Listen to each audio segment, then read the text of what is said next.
قصيدة لأمير الشعراء أحمد بيك شوقي. الثعلب والديك.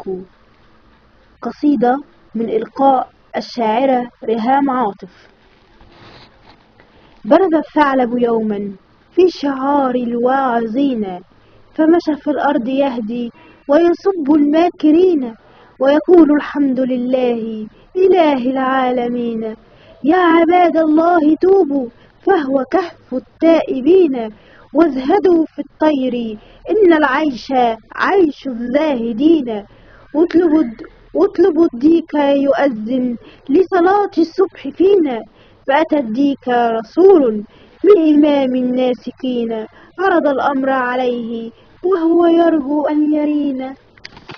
فأجاب الديك عذرا يا أضل المهتدين، بلغ الثعلب عني عن جدود الصالحين، عن ذوي التيجان ممن دخل البطن اللعين.